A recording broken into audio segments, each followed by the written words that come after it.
you know what time it is? It's game time. Have you noticed how some movies from the past decade seem like a parade of cameos more than an actual story? Today I want to look at those movies, what separates the good from the bad, and what should be done with them in the future. I'm Evan Wessman, and this is an interior analysis of the IP crossover mashup trend. The main requirement for movies in this trend is that they feature characters from different, unconnected franchises. So this doesn't include anything that's part of a connected universe with a continuous story like Avengers movies or Godzilla vs. Kong or Hotel Transylvania. The movies in this trend are Wreck-It Ralph and its sequel Ralph Breaks the Internet, the Lego Movie and its sequel, the Lego Batman Movie, Pixels, Ready Player One, Space Jam 2: A New Legacy, Free Guy, Chip 'n Dale Rescue Rangers, and, as honorable mentions, the Emoji Movie and Deadpool and Wolverine. Those last two don't fully count, but are relevant for reasons that I'll get to later. But first, I want to quickly shout out the real first movie to do this, Who Framed Roger Rabbit. It showcases all of the biggest cartoon characters of the time and blends them with live-action settings and characters. Even though it puts the cartoons in slightly more adult situations, it has a spirit of celebrating those characters and keeping them true to their origins. It doesn't seem to have much influence on this trend, but as the real originator of this concept, I wanted to mention it before jumping in. And as always, spoiler warning for all of the movies I'll be covering.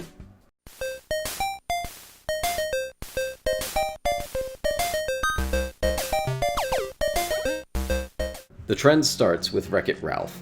The main characters are all original and come from made-up video games that clearly take influence from real classic arcade games.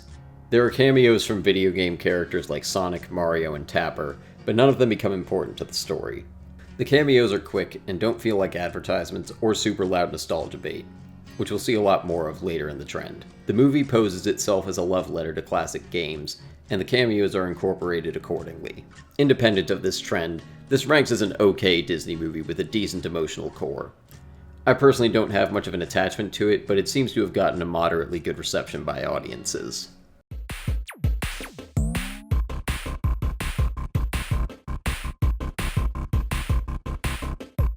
The trend really takes off with the Lego movies. Lego, of course, has a long history of collaborating with a lot of other properties, and we see them take full advantage of that here. Our main characters are original, but there are cameos from Star Wars characters, NBA players, DC superheroes, Gandalf, and Abe Lincoln. Lego Batman even gets elevated beyond just a cameo to a minor character. On some level, both movies are extended advertisements for Legos, but they do a good job of not feeling cynical. Incorporating a stop-motion feel into the animation gives the whole thing a lot of charm, and helps it capture the fun of playing with a bunch of your Lego sets at once.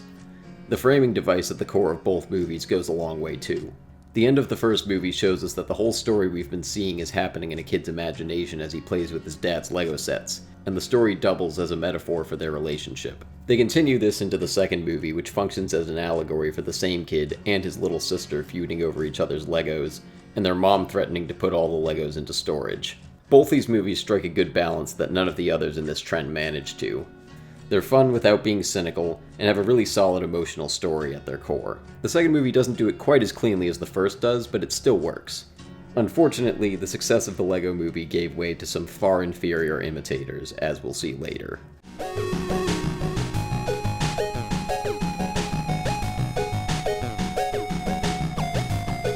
Rounding out the Lego movies is the Lego Batman Movie. It abandons the framing device of the other Lego movies and fits itself more into the canon of other Batman media rather than trying to connect itself to other Lego movies. Most of the cameos in this are from other DC characters.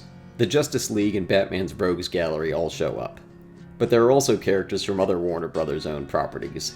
Voldemort, the Eye of Sauron, King Kong, and others all team up with the Batman villains in the third act. There's still a decent amount of the fun and heart of the other Lego movies present here, but I would argue that it doesn't deliver quite as hard as the first Lego movie. Still, it doesn't feel excessive in its use of nostalgia and is a pretty fun time.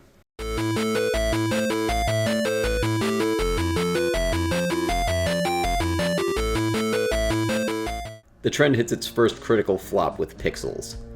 The premise for this movie is that in the 80s, a time capsule with a bunch of video games of the time is sent into space, and in present day, aliens attack Earth with characters from those video games. Because of the reputation around it, I expected this movie to be worse than it actually ended up being, but it was still pretty bad. However, most of the criticism for it comes from it being another entry into Adam Sandler's growing list of annoying comedies, rather than the way it treats classic video game characters. As a child of the late 90s, the nostalgia of this movie isn't really targeted at me, so I'm pretty sure some of the video game references went over my head. But I wonder how much the fan service in this movie hits for older audiences.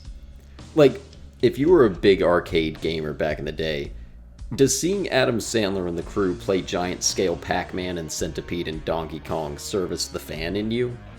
Personally, I don't see the appeal, but the power fantasy setup of the movie suggests that it's trying to really cater to classic gamers.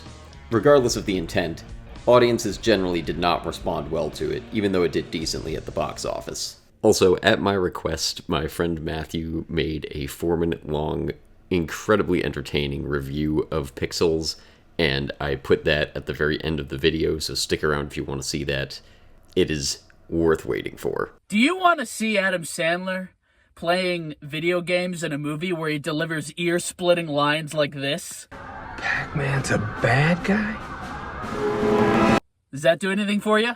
Does that feed your little nostalgia bar? Yeah. Video game reference.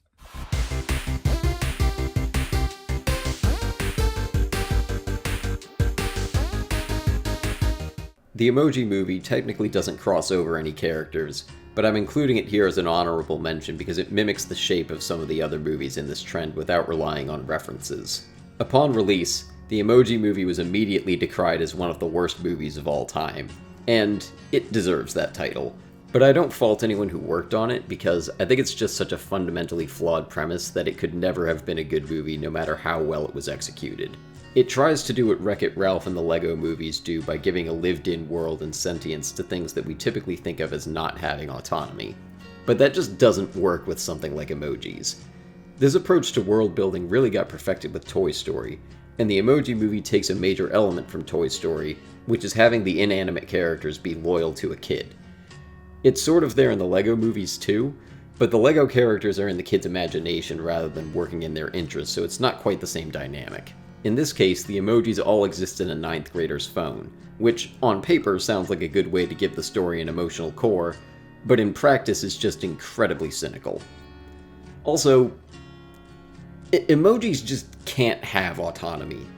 I don't really know how else to say it, but you just can't give an emoji motivations that make sense the way that you can with toys just because of what an emoji is.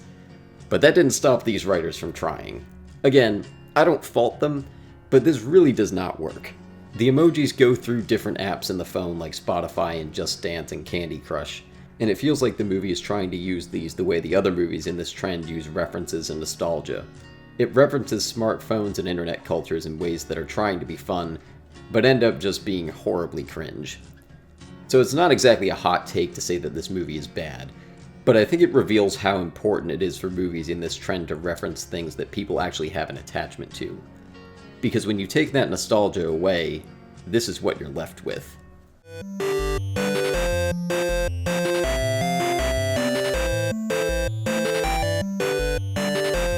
Ready Player One wins the award for most nostalgia by a mile.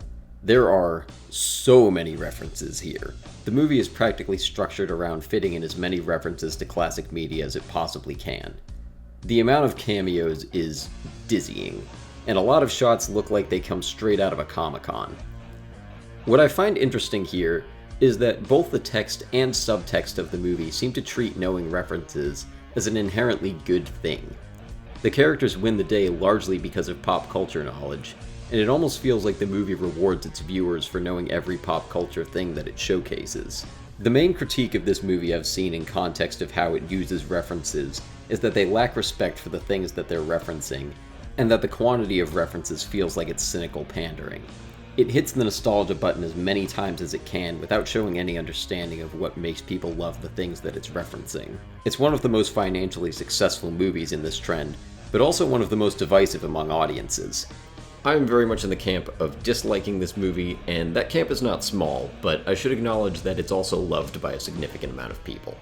It comes closest of any of these movies to commenting on audiences' relationship with pop culture, but the commentary it does is very confused and ultimately hypocritical in a way that I strongly disagree with, so I don't want to dig into it here. But without hashing out my many problems with this movie, I think it's worth mentioning that it has somewhat of a thematic conversation about the kind of pop culture craze that these movies are emblematic of.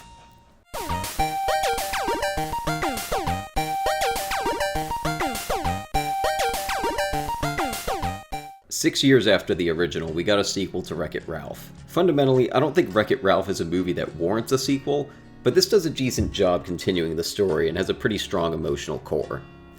That said, the reason this movie exists is pretty clear to me, and it has nothing to do with creativity. We get some more cameos from the video game characters we saw in the first movie, but the cameos this movie is really here to show off are the Disney characters. There's a sequence about halfway through the movie where Vanellope goes to Disney.com and runs into all sorts of Disney characters from Marvel, Star Wars, and more classic Disney cartoons. And just look at some of these images. It's like Disney showing off all the things they bought over the previous decade. And wouldn't you know it, almost a year later they launched Disney Plus where you can get all of those things in one place. What a crazy coincidence.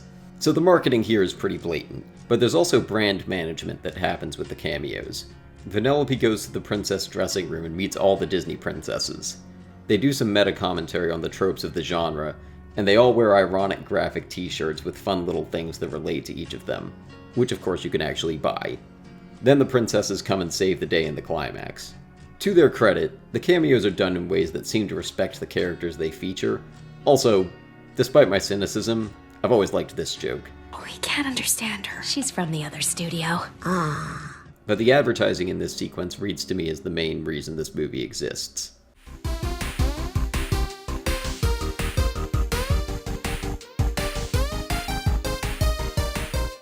If we thought we got some blatant marketing with Ralph Breaks the Internet, Space Jam 2 raises the bet on that. Warner Brothers takes its 90s cult classic and does a requel where LeBron James joins forces with the Looney Tunes just like Michael Jordan did in the first one. But it also makes sure to go out of its way to showcase all the cool stuff that you can find on HBO Max. We get a whole sequence showing off DC superheroes, Westeros, Rick and Morty, Mad Max, Austin Powers, and The Matrix. And the central basketball game is packed with hundreds of characters in the background. It's like the movie is daring you to pause and count how many things you recognize. Given that Space Jam is a premise that can only really work once, they make a decent effort at making it again. But this is bad. Aside from the blatant advertising, this story gets dragged down by a lot of contrived schlock that makes it pretty boring. It also feels like it's at war with itself thematically. Don Cheadle plays the villain, who is an algorithm that wants to do crossovers to make a quick buck, which, low-key, makes Warner Brothers the villain by extension, since they're doing a cash-grabbing crossover by making this movie. I don't know if that was some writer's attempt at self-awareness that got rewritten under a pile of studio notes, but whatever it's going for, it doesn't work.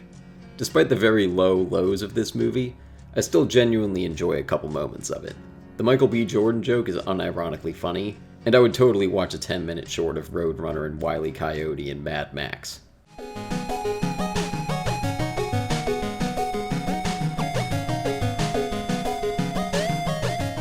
Sneaking its way in, we have Free Guy. This movie qualifies for the trend based on one scene near the end.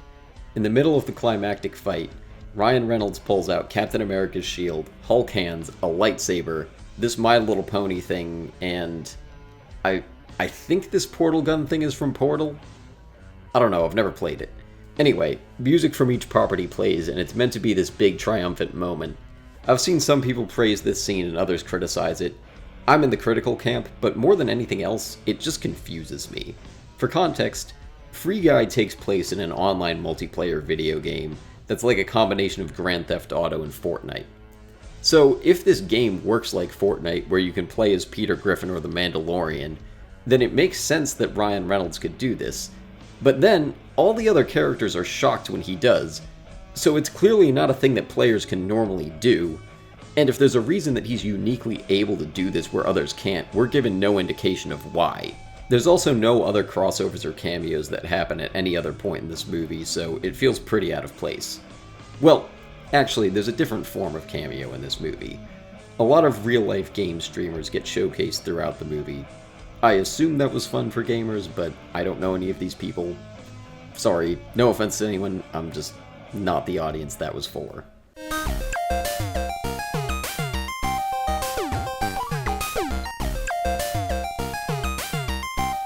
My surprise hit of this trend is Chip and Dale Rescue Rangers. This takes more directly after Who Framed Roger Rabbit by having a bunch of 2D animated characters in a live-action world. As the title suggests, our lead characters are not original, making this somewhat unique from other movies in this trend. There's a lot of cameos here, mostly from Disney of course, but also from other animated properties. It pokes fun at trends in animation like the Uncanny Valley, making everything 3D, and how many characters Seth Rogen has voiced in the past 15 years. What are you looking at? Honestly, your weird dead eyes. They are weird. Super weird. And Ugly Sonic, cause why not? What it doesn't touch is Disney's early foray into 3D, which I think is a very easy target. Like, come on, if you're gonna make fun of bad animation, this probably deserves it as much, if not more, than the Uncanny Valley. I think there's a few factors that make this movie work better than some of the others. For one thing, it doesn't feel like it's servicing corporate interests, and even though it has lines it won't cross in its parody, the way it makes fun of itself seems to be done for the purpose of entertainment and not a strategic tactic by the Disney brand. The story world also makes the cameos feel more organic and less like cynical pandering. There's a lot of shots that feature animated characters that seem to be created as extras just for this movie. Maybe these shots have as many references as Ready Player One, but if they do, I can't tell. I don't think I'd call this the best of the trend, but it might be the one I'd be most personally inclined to revisit.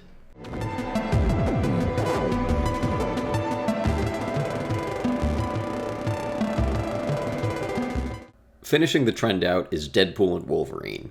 It doesn't fully qualify because the characters in this movie are from the same fictional universe, but I'm including it because it's so emblematic of the major elements of this trend.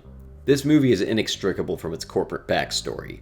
When Disney bought 20th Century Fox in 2019, the first thing a lot of people started talking about was how the Fantastic Four and X-Men could now become part of the MCU.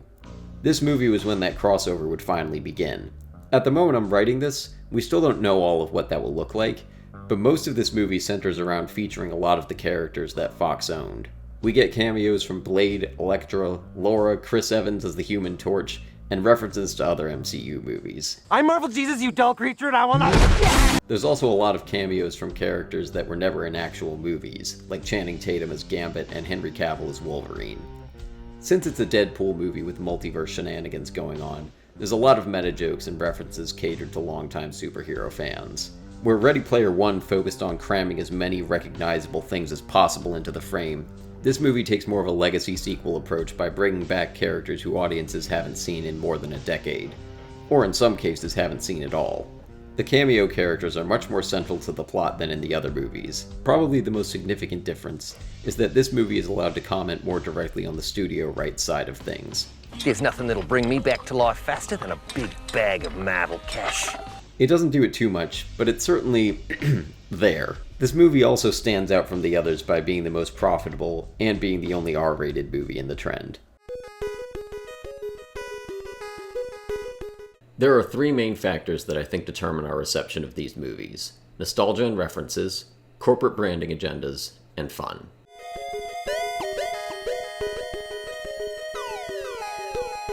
Something this trend highlights is just how effective referencing something familiar is in terms of audience enjoyment. I think it's fair to say that this trend emerged in a decade when Hollywood was going through a reboot, legacy sequel, and crossover craze. I said that in past tense, but we're really still in it. This trend takes that to an extreme in how some of these movies use nostalgia as their main appeal. The story structure that some of these employ isn't necessarily bad, but the Emoji Movie shows us how hollow it can be when you remove references from it. For another example outside of this trend, the Mario movie I think barely even counts as a story, but it made $1 billion and was pretty well received because every 2 minutes there's some sound cue or item or conspicuous Easter egg from the Mario games, and that's apparently enough to make a passably enjoyable 90 minutes. Even in Free Guy, where there's no justification for the references they throw in, that's probably the scene that most people remember from that movie, and I wouldn't be surprised if many name it as their favorite scene. Some of these movies have more targeted nostalgia. Pixels obviously had a terrible reception, But as I mentioned, none of the criticism I've seen takes issue with how it features classic games. Its basic structure and premise had potential to be one of the better received and even one of the more tasteful entries into this trend. Deadpool and Wolverine targets die-hard superhero movie fans who watch the old pre-MCU Fox movies, and it worked to the tune of over $1 billion. Wreck-It Ralph also has pretty tasteful and targeted nostalgia. It doesn't reshape itself to fit in excessive cameos like some of these other movies, but it's definitely made for people who have nostalgia for arcade games. To point to a couple other examples, Spider-Man No Way Home and Harry Potter and the Cursed Child are stories that do very targeted nostalgia. As their own stories, I don't think they actually function very well, but as celebrations of Spider-Man and Harry Potter, they are fantastic. Everyone in my theater for No Way Home was kind of in Spider-Man heaven, and most of my theater for Cursed Child cried several times. But look at how different those two stories are from this trend of movies. When you choose to reference 50 different properties, the quantity of nostalgia inherently reduces the quality of it. If you really want to give your audience fan service, you have to understand what the characters and stories in question mean to them, which often means taking more time than movies like this usually have room to provide. And audiences can often tell when that's done disingenuously. To quote Ready Player One, "A fanboy knows a hater." But I think there's something kind of hollow to most cameos and Easter eggs. They can be fun, but most of the time a cameo just boils down to, hey, there's a thing I recognize. And clearly, that works to some extent. If you put enough of them in your movie, you can make a Ready Player One or a Mario movie. But there's a limit to how much mileage audiences will give you for just showing a familiar character. I find it kind of ironic that a few of these movies feel like they were made by the villain of Ready Player One. There's this scene where he's negotiating with Ty Sheridan, and he basically says, "Hey fellow nerd, I also like nerd things. Watch me reference Galaga Jurassic Park in a Stephen King book in the same sentence. Look how nerdy I am." And Ty Sheridan calls him out for being a fake fan who just wants to make money. But in practice, that's what Ready Player One is. It's just cramming as many iconic Easter eggs and characters into 2 hours as possible. The same can be said for Space Jam 2, sections of Pixels, and even the end of Free Guy. It's a bunch of quick hits of nostalgia with no substance behind it, done in the interest of profit. In recent years, I've considered that the Portals scene from Endgame is really the epitome of both the MCU's greatest strength and weakness. The reason that scene is awesome is very simple. It's the one time all of the characters we've met throughout the series are finally on screen together. On one hand, it's impressive that a series is able to juggle so many characters and have audiences be excited for each one of them as they appear, but then, that's kind of it. Yes, there's a fun battle after where we get to see them team up a bit, but the moment everyone lost their minds over was just the characters showing up and striking a pose. And I think these movies, whether consciously or not, are trying to be Endgame. Because in a way, there's just as much build-up to a Ready Player One or Space Jam 2 as there is to Endgame. The difference is that the movies that lead up to them aren't connected like the MCU is. It's the equivalent of reheating a bunch of leftovers for dinner instead of cooking something new. So even though references and nostalgia seem like a very unreliable form of currency for movies to trade in, they have definitely been useful for these movies. I mentioned a few times in the first half that sometimes these movies feel like advertisements. In some cases, that's just product placement like the apps in the Emoji Movie or all of the Legos in the Lego movies. But on a broader scale, there's some heavy branding strategies that are being implemented in these movies. Let's do a quick experiment. What is your favorite Paramount movie? I bet most of you are struggling to come up with an answer. You know you've seen a bunch of movies from Paramount, and you probably liked some of them, but you can't remember which of your favorites they made. Off the top, I can't give an answer either. Now, what is your favorite Disney movie? I bet that one jumped to mind pretty quickly. You can probably at least remember the list of movies you're choosing from. That's not an accident. The term Disney movie conjures up an immediate image, something that's innocent and fun for all ages, the epitome of family entertainment. Disney has been very careful in recent decades to maintain that brand for themselves. There's actually a lot of stuff produced under Disney that we don't think of as Disney movies. They've been making movies for adults for years, but they've been careful to leave the Disney name off those so as not to taint the brand. Did you know Pretty Woman and Armageddon are technically Disney movies? I had to look that up. And ironically, you know what else is? Who Framed Roger Rabbit? Now that Disney owns some of the most lucrative properties in the entertainment industry, it makes sense that other studios want to follow in their footsteps. But the problem is they're too late. The Disney.com scene in Ralph Breaks the Internet may not be shy in its marketing, but it still does a good job of maintaining and reshaping the Disney brand. The Serververse sequence in Space Jam 2 tries to do a similar thing, but it can't. Regardless of how much they show off all the Warner Brothers characters, they can't create a cohesive brand identity the way Disney has. It's a lot easier to put Black Panther and Darth Vader next to Snow White than it is to put Daffy Duck next to Daenerys Targaryen and Carrie Bradshaw. Despite some of the head-ass decisions that David Zaslav has been making recently, Warner Brothers seems like it's largely stopped trying to do Disney-style branding. Space Jam 2 was a bad idea, but it at least seems to have been the last of that kind of bad idea. And in hindsight, it's inevitable that they would at least try it once.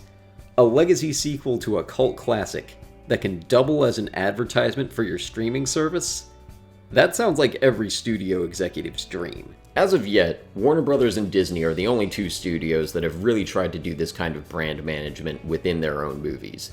And I think nobody else should try it because other studios will have the same problem as Space Jam 2 if they go that route. The Lego movies are advertisements to some extent, but they are written well enough and have an earnest spirit so they don't feel like advertisements. Ralph Breaks the Internet's Disney Plus sequence was annoying for a bit, but not so much that it ruined the movie. Space Jam 2 fully crossed the line and made a complete flop. I don't expect that any studio will fully stop trying to imitate Disney's branding strategy. Paramount recently got bought out by Skydance, so we might have some more nonsense come out of that in a couple years. But I think studios have learned that there are lines that consumers won't let them cross unchecked. Audiences have some tolerance for being advertised to, but they don't enjoy feeling like they're being advertised to, and I think that has been a key factor for a few of these movies. Fun is obviously a subjective thing, but the idea of crossing over a bunch of things is something that many people enjoy to some extent. I think these movies aspire to have the chaotic fun energy of movies like Everything Everywhere or Scott Pilgrim, and some of their best moments come from going a little nuts with crossing over a lot of things and playing with the freedom that provides. It might have sounded like I was dissing the quantity approach to references earlier, but I don't think quantity over quality is always a bad choice. If the climax of Free Guy had 30 different references incorporated into that fight, I think I'd actually like it more, but instead it's just a couple of super broad references stacked on top of each other.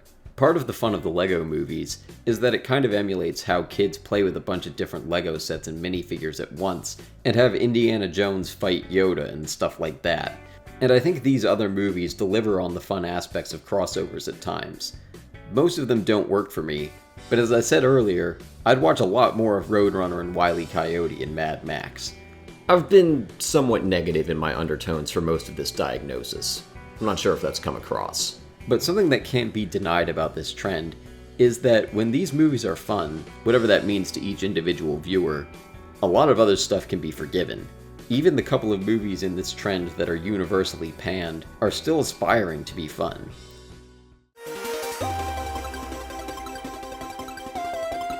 So I had to rewrite this video because my flash drive betrayed me and erased the files when I was halfway through editing. It was very annoying.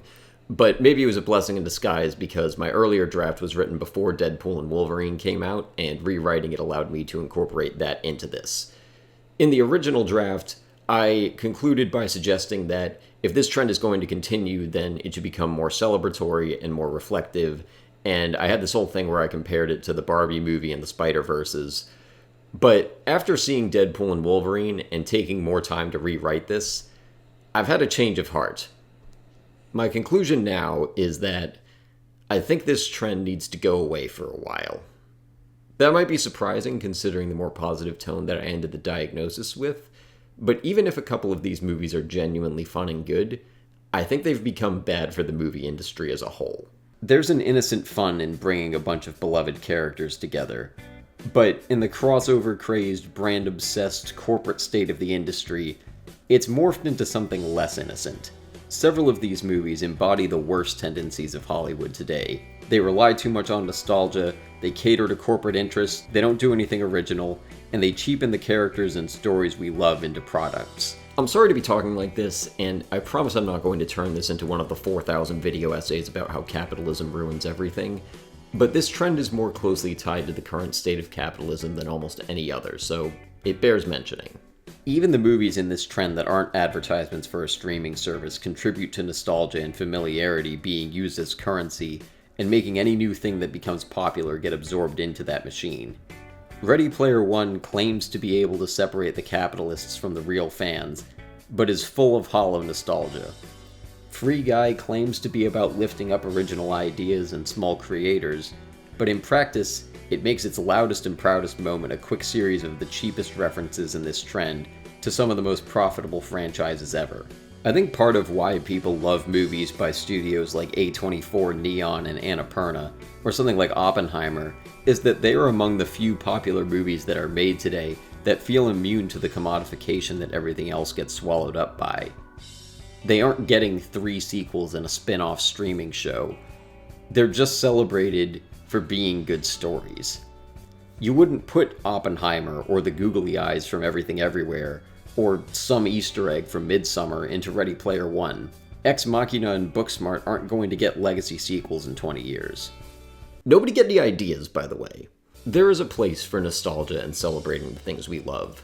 These movies aren't inherently bad for the industry, but Deadpool and Wolverine signal to me that we've reached a critical mass, and my proposed solution is that this trend needs to go into hibernation. Hollywood needs to detox from this nostalgia craze for maybe a decade or so. We can keep the sequels, we can keep the adaptations, and we can even keep the reboots that nobody asked for, although less of them would probably be nice. But this kind of movie needs to go away, for the sake of the audience, for the sake of the industry, and for the sake of its own survival. The well of familiar stuff is running dry, but the way to refill it is to make original things that people love. And then maybe in 2040 we can get a couple more movies like these. And hopefully they'll be more like Chip and Dale, and less like Space Jam 2. That's all I got for this one. Leave a comment to let me know if you have any ideas you think I should have addressed here.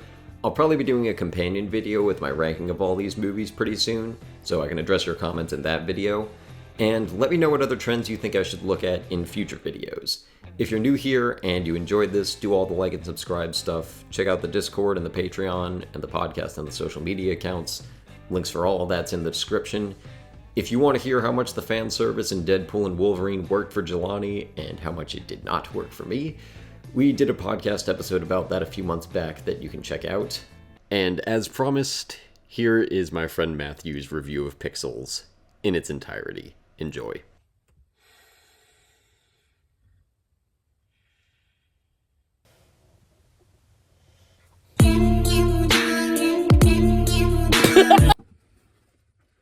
Are you retro boy? You know Adam Sandler? Yeah, he's retro too.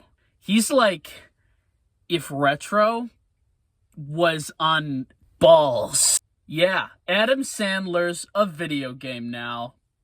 What the freak? Do you want to see Adam Sandler playing video games in a movie where he delivers ear-splitting lines like this? Pac-Man's a bad guy? Does that do anything for you? Does that feed your little nostalgia bar? Yeah. Video game reference. Do you want to see Adam Sandler's strange riz, where he tries to riz a woman up in like a closet as she's crying about her divorce, and then later in the movie, he actually delivers something along the lines of a pickup line? Like, is that his arc in this movie? Is that he gets hotter? I forgot entirely. Do you want to see Adam Sandler moonwalking into the Oval Office? Somebody's more important. Freddy, can you keep the riffraff out of here? Do you want to see Hubert, the little orange man, grow into a woman and then kiss the, like, nerd character, the funny, goofy nerd character. They kiss and then they get married. And, the nerd has sex with Hubert!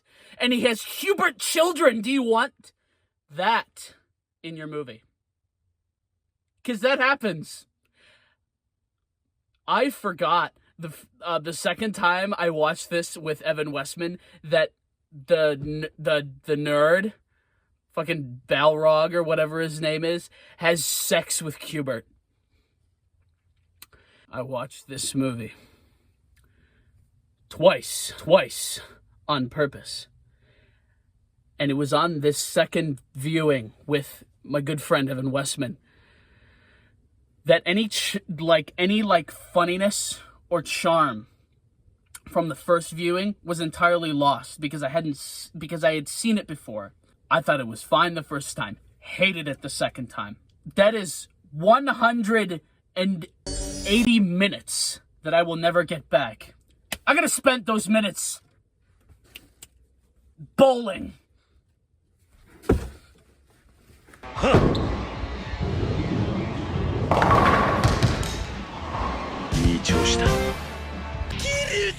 That's a bad guy? Back to you, Evan Wessman. Hope your video's going well. How are you, Evan? I hope your video's editing well. I wish I could be friends with the president. I wish the president was like my best friend.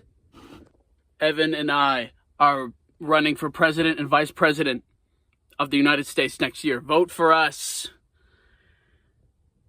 2028.